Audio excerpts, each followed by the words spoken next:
श्रीमद् भगवद गीता सप्तदश अध्याय श्रद्धात्रय विभाग जोगे 17 नम्बर श्लोक 17, 18, 19 এই তিনটি শ্লোক অধ্যয়ন করব, যেখানে তিন রকমের তপস্যার কথা বর্ণনা করা হচ্ছে। আমরা পূর্বে যে তিনটি শ্লোকে অধ্যয়ন করেছি তপস্যা তিন প্রকারের।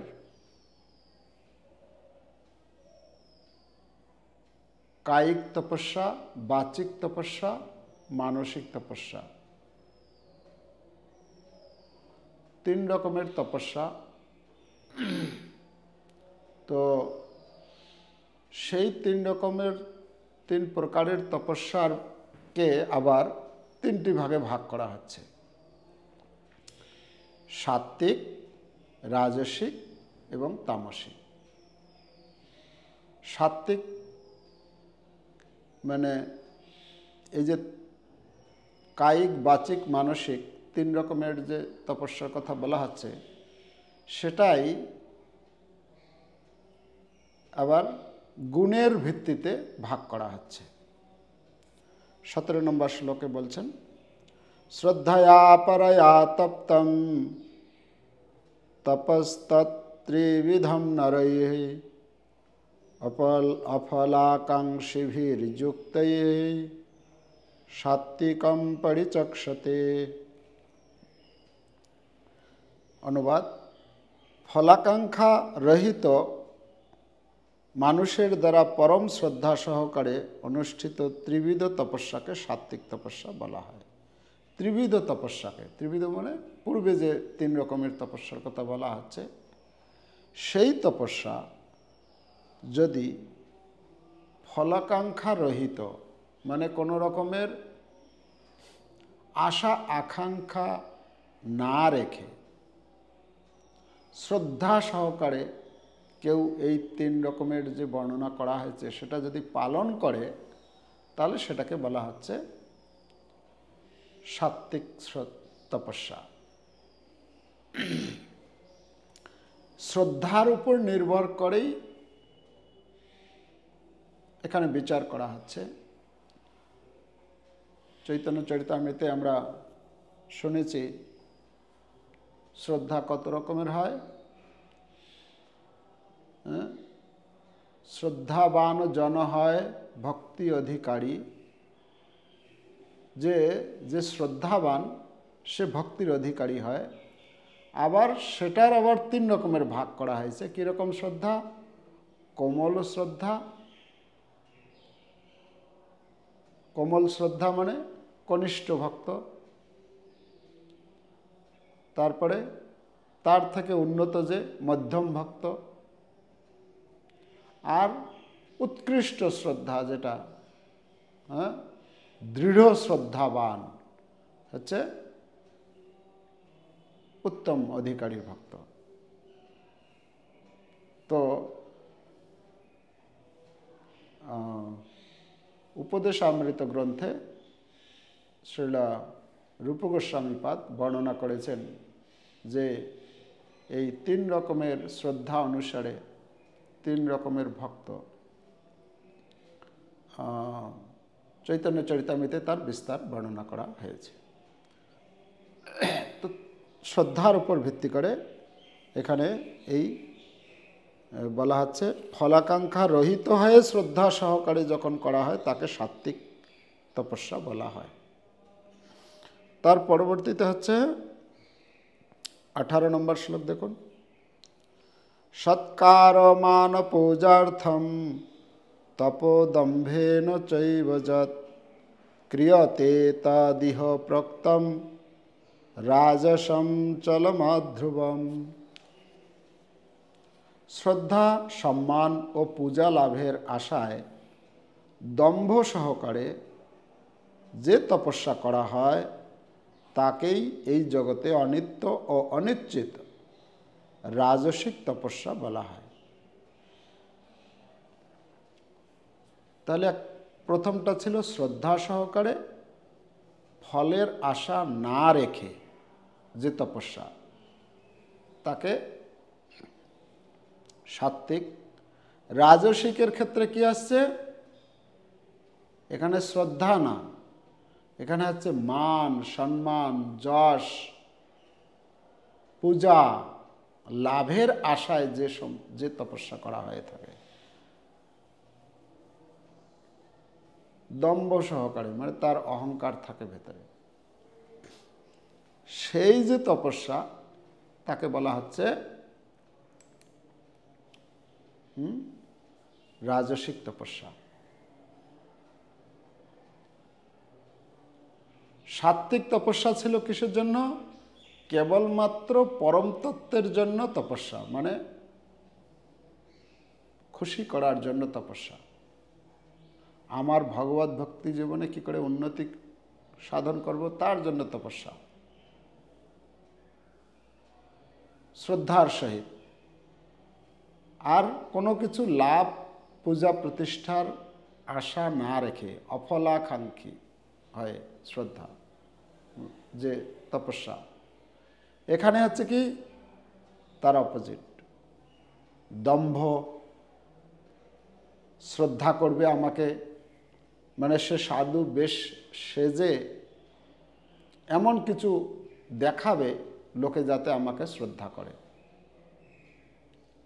আমাকে সম্মান করে, আমার পুজো করে লোকে, এই উদ্দেশ্যে তপস্যা করা।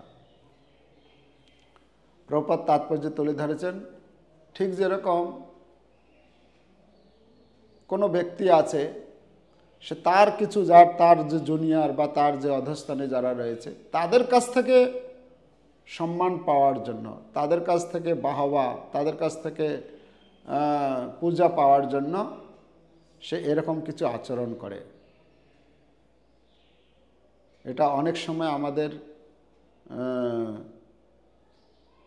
মানে যারা ভগবত ভক্তি জীবনে প্রথম দিকে, তাদেরও মধ্যে এই জিনিসটা এসে যায়।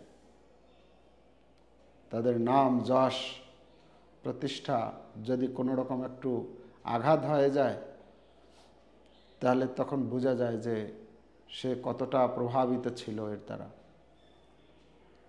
প্রভুপাদ বলছেন এটা তো আমাদের ভেতরে হচ্ছে, বাইরের জগতে দেখা যাচ্ছে অনেক গুরু বা অনেক এরকম নেতা রয়েছে সমাজে, তারা কি করছে, বলছে চরণ ধোয়াতে হবে, জোর করে চরণ ধোয়ানো করায়, তারপরে তাকে দান দেওয়ার জন্য বাধ্য করায়, তোমাকে প্রতি মাসে এই টাকাটা দিতেই হবে, বা এরকম কিছু করে, তার কাছ থেকে দান সংগ্রহ করে।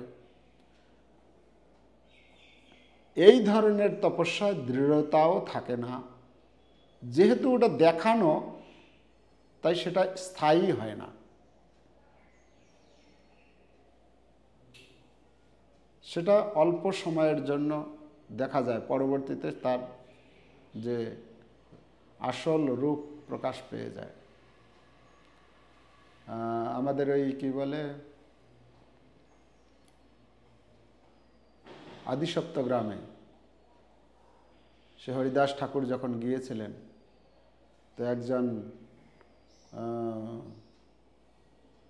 একজন ভাব, মানে সে দেখাচ্ছিল যে অষ্টসাত্ত্বিক তার ভাব এসেছে, ঠিক আছে, তো অষ্টসাত্ত্বিক ভাব এসেছে, সে দেখা মানে অনুকরণ করছিল, দেখাচ্ছিল।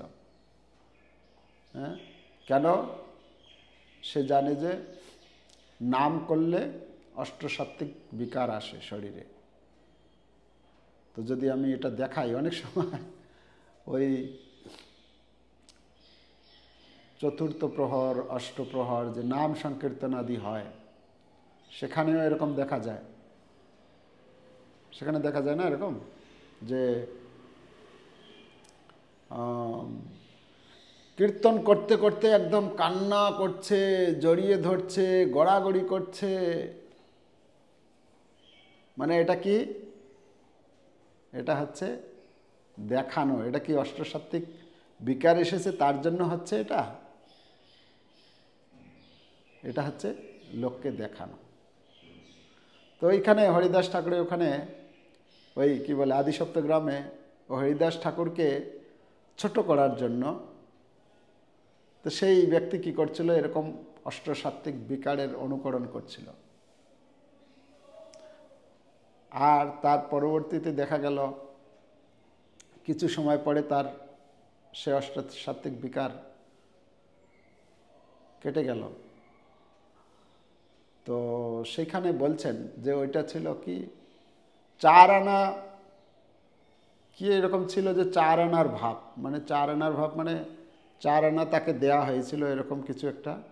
বলে 4 আনা তুমি দিয়েছো, তার পরিবর্তে আর কতক্ষণ আমার এই ভাবটা রাখবো। হ্যাঁ, মানে তখনকার দিনে 4 আনা মানে অনেকটা মূল্য ছিল, আজ থেকে 500 বছর আগে।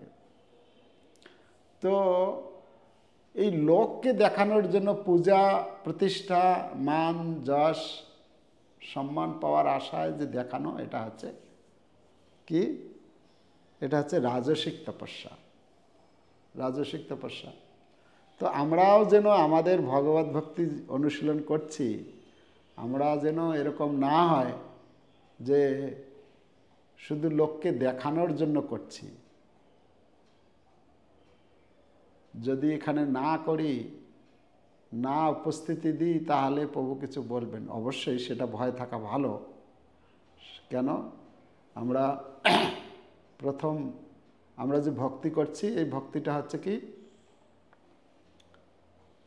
এটা হচ্ছে বিধি ভক্তি। বিধি ভক্তি মানে সেখানে বিধি নিষেধ কঠোরভাবে পালন করতে হয়। ভয়ে ভক্তি করছি, এই প্রভু নাম ধরে ডাকবে, খুঁজে না পেলে সবার সামনে কিছু বলে দেবে, না বাবা আগে থেকে উপস্থিত থাকি। তো ভয়ে ভক্তি করছি, তাহলে ওইটা ভক্তি হচ্ছে। এইটা যখন ধীরে ধীরে স্বাভাবিক অবস্থায় যাবে তখন। কিন্তু লোককে দেখানোর জন্য যাতে না করি আমরা, সেটা বলা হচ্ছে। তো এটা হচ্ছে রাজসিক তপস্যা। তৃতীয় হচ্ছে 19 নম্বর শ্লোক, মূঢ়গ্রাহেণাত্মনো যৎ পীড়য়া ক্রিয়তে তপঃ পরশোচ্ছাদনার্থম বা তত্তামসো উদাহৃতম। মূঢ়চিত আগ্রহের দ্বারা নিজেকে পীড়া দিয়ে অথবা অপরের বিনাশের জন্য যে তপস্যা করা হয় তাকে তামসিক তপস্যা বলা হয়। এটা একদম পুরো। প্রথমটা ছিল ফলাকাঙ্ক্ষা শূন্য, ফলের আশা না করে শ্রদ্ধা সহকারে। দ্বিতীয়টা ছিল নাম যশ পূজা প্রতিষ্ঠা পাওয়ার জন্য দেখানো। তৃতীয় তপস্যা হচ্ছে অন্যের অনিষ্ট সাধন করার জন্যই তপস্যা করা। অন্যের অনিষ্ট সাধন করা মানে বলা হচ্ছে দুরাগ্রহবশত। দুরাগ্রহ মানে তার যে তপস্যার উদ্দেশ্যটা হচ্ছে অন্যের কি করে আমি অমঙ্গল করব, এরকম তপস্যা করতে দেখা যায়। আমি তপস্যা করছি, তপস্যা করে বল অর্জন করব, শক্তি অর্জন করব, করে কোনো একজন ব্যক্তিকে টার্গেট করছি, তার কি করে আমি অনিষ্ট সাধন করব। প্রভুপাদ এখানে উদাহরণ দিয়েছেন হিরণ্যকশিপু। হিরণ্যকশিপু তপস্যা করছিল কিসের জন্য? উদ্দেশ্য কি ছিল তার? তার উদ্দেশ্য ছিল ভগবান বিষ্ণুকে মারবেন, দেবতাদেরকে মারবে, এটা ছিল তার উদ্দেশ্য। তো অন্যের অনিষ্ট সাধন করার জন্য যে তপস্যা করা হয়, বলছেন মারণ, উচাটন, বশীকরণ, কাউকে নির্বংশ করা জন্য যে তপস্যা, স্ত্রী লোককে বশীভূত করার জন্য যে তপস্যা, আর অন্যের সম্পত্তিকে কি করে আমার নিজের হস্তগত করব, তার জন্য যে তপস্যা, এগুলি হচ্ছে তামসিক তপস্যা। এটা হচ্ছে মূর্খতাবশত অজ্ঞানতার সাথে সম্পাদন করা হয়ে থাকে। মানে নিজে কষ্ট করবে, নিজের শরীরে কষ্ট করবে, পীড়া দিবে, এরকম মানে বলছেন না, মূঢ় গ্রাহেণ পর মূঢ়গ্রাহেণ আত্মন যৎ পীড়য়া, মানে নিজের শরীরকে কষ্ট দেবে, নিজের আত্মাকে কষ্ট দেবে, কষ্ট দিয়ে অন্যের কি করে অনিষ্ট করা যাবে তার জন্য তপস্যা করা, সেটা বলছেন। ক্রিয়াতে তপ, তার উদ্দেশ্যে যে তপস্যা করা হয়। তারপরে বলছেন অন্যের ক্ষতি সাধনের জন্য। আচ্ছা, এখানে বলছেন কখনো কখনো এরকম তপস্যা করে হেটমুণ্ড ঊর্ধ্বপদ, মানে নিচের দিকে মাথা করে উপরের দিকে পা করে সে তপস্যা করছে। এর মাধ্যমে কি হচ্ছে, নিজের শরীরকে কষ্ট দেওয়া হচ্ছে শুধু। তারপরে কাঁঠার উপরে, কাঁটা আছে, কাঁটাকে তার উপরে বসে সে তপস্যা করছে, মানে শরীরকে কষ্ট দিচ্ছে। বলছেন যে যেরকম আছে, আর কিছু আছে যেরকম গাঞ্জা সেবী, তারা যে তপস্যা করে, এগুলি হচ্ছে তামসিক তপস্যা।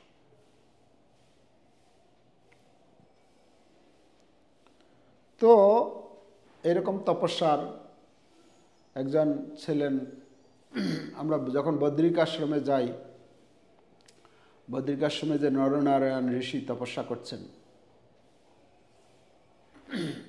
তো সহস্র কবচ বলে একজন অসুর ছিল। এই সহস্র কবচ অসুর সে কি করলো, তার উদ্দেশ্য হচ্ছে সমস্ত দেবতাদেরকে পরাস্ত করবে,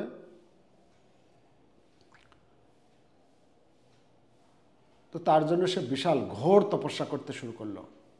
এমন তপস্যা, কার তপস্যা করতে শুরু করলো, এই সূর্যদেবের তপস্যা, ঘোর কঠিন তপস্যা করতে শুরু করলো। তার তপস্যার বর্ণনা আছে বিস্তার। তো করে তখন তাকে সূর্যদেব কি করেছিল, 1000 কবচ দিয়েছিল। 1000 কবচ, কবচ মানে হচ্ছে নিজেকে প্রোটেকশন করার জন্য, মানে কেউ তাকে আঘাত করে তাকে মারতে পারবে না। তো সহস্র কবচ তার বরদান তাকে দিল। আর যখন সে সেই বরদান লাভ করল, সেই তপস্যা থেকে ফিরে এসে সারা জগতে হাহাকার ছড়িয়ে দিল। কেউ তার সামনে আসার মানে সাহস নেই কারো, এত সে শক্তিশালী হলো। এমনকি মানে দেবতারা পর্যন্ত দেবলোককে গিয়ে সেখানে সবাইকে পরাস্ত, মানে সবাই ভয়ে পালাতে শুরু করলো। তো এই মতো অবস্থায় সমস্ত দেবতাগণ ভগবানের কাছে যখন গিয়ে তাদের দুঃখের কথা জানালেন, সেই দুঃখের কথা শুনে ভগবান তখন বলছেন যে ঠিক আছে, আমি আসব, এসে এই সহস্র কবচ তার আমি প্রতিকার করব। তো তখন এই ভগবান নর নারায়ণ দুইজন আসলেন। এরকম শক্তি মানে তার ছিল, বলা হচ্ছে তার যে 1000 কবচ আছে, সহস্র কবচ, মানে এক একটা কবচকে ভেদ করার জন্য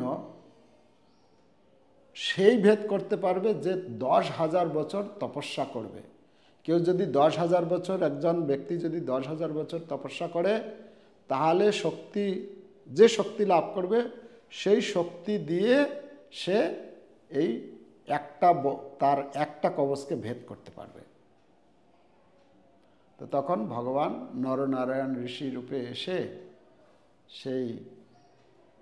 তিনি চিন্তা করলেন কোথায় এরকম তপস্যা করতে হবে। তো তপস্যা করার জন্য জায়গা খুঁজে নিলেন এই বদ্রিকাশ্রমে গিয়ে তপস্যা করলেন। কেন? সেখানে বলা হচ্ছে একদিন যদি সেখানে তপস্যা করা যায় তাহলে 10,000 বছরের সমান ফল পাওয়া যায়। তো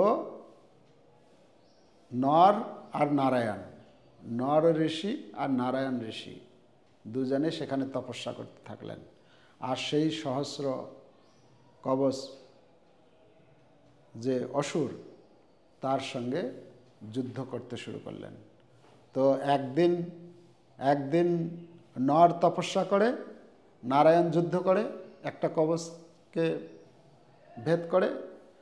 আর পরের দিন আবার নারায়ণ তপস্যা করে, নর এসে তার সঙ্গে যুদ্ধ করে। তো এইভাবে করতে করতে করতে করতে এই 1000 ছিল না, 999টা মানে নষ্ট করে দিয়েছে তার নরনারায়ণ ঋষি দুজনে মিলে। যখন একটা বেঁচেছে লাস্ট, তখন তখন সে কি করেছে, যখন দেখছে যে আমার তো অবস্থা খারাপ, একদম পুরো যা আমার তপস্যার বল ছিল সহস্র কবচ নষ্ট হয়ে গেল, তখন সে সূর্যদেবের শরণে চলে গেছে। আর সূর্যদেবের শরণে যখন গিয়েছেন, এদিকে মানে সেটা ছিল লাস্ট ছিল, মানে একদিন নর একদিন নারায়ণ। তো নারায়ণ করেছেন, তার পরেরটা ছিল নর ঋষি, সেই কবচ ভেদ করবে তো তার আগেই পালিয়ে গেছে। সে পালিয়ে গিয়ে সূর্যদেবের শরণ গ্রহণ করেছেন। তো নরনারায়ণ ঋষি বলছেন যে না, এরকম অসুরকে এই জগতে রাখা যাবে না। এরকম অসুরকে যদি রাখা হয় তাহলে জগতের অনিষ্ট। তার উদ্দেশ্যই হচ্ছে, তারা যে তপস্যা করে, যে শক্তি অর্জন করে, উদ্দেশ্য হচ্ছে জগতের কি করে অমঙ্গল সাধন করা যায়। যেমন যারা টেরোরিস্ট, তাদের উদ্দেশ্য হচ্ছে কি জগতে হাহাকার ছড়িয়ে দেওয়া, কোথায় বম মারবে, কাকে মেরে দেবে, কোথায় কি করবে তার ঠিক নেই। তো তাকে তখন সূর্যদেব, যেহেতু সূর্যদেবের ভক্ত, সূর্যদেব তখন বলল যে হে প্রভু, যাই হোক সে তো আমার ভক্ত, তো আমার ভক্তের জন্য আপনি একে ক্ষমা করুন, একে ছেড়ে দিন। তো তখন বলল ঠিক আছে, একে এখন ছেড়ে দেওয়া হচ্ছে। পরবর্তীতে ওই সহস্র কবচ, সে পরবর্তীতে জন্ম হলো কর্ণরূপে। ঠিক আছে? আর সেই কর্ণের কবচ ছিল, আমরা শুনেছিলাম, কবচ ছিল তার জন্ম থেকে। আর সেই কবচকে তাকে বধ করলো কে পরবর্তীতে? কর্ণকে কে বধ করেছে? অর্জুন। তো অর্জুনের পালা ছিল, মানে অর্জুন হচ্ছেন নর ঋষি আর কৃষ্ণ হচ্ছেন নারায়ণ। তো এই যে নরনারায়ণ অর্জুন কৃষ্ণ রূপে এসেছেন, সেই তাকে বধ করল। আর আমরা জানি কর্ণ কিভাবে কি বলে অধর্মের পথে কত রকমের অন্যায় এই পাণ্ডবদের সঙ্গে করেছে, কত কষ্ট দিয়েছে। এখানে জন্মগ্রহণ করার পরেও সে কষ্ট দিয়েছে। তো এখানে বলা হচ্ছে অন্যের অমঙ্গলের জন্য, অন্যকে দুঃখ দেওয়ার জন্য যে তপস্যা করা হয়ে থাকে, সেই তপস্যাটা হচ্ছে তামসিক তপস্যা। তো আমরা কোন তপস্যা করব?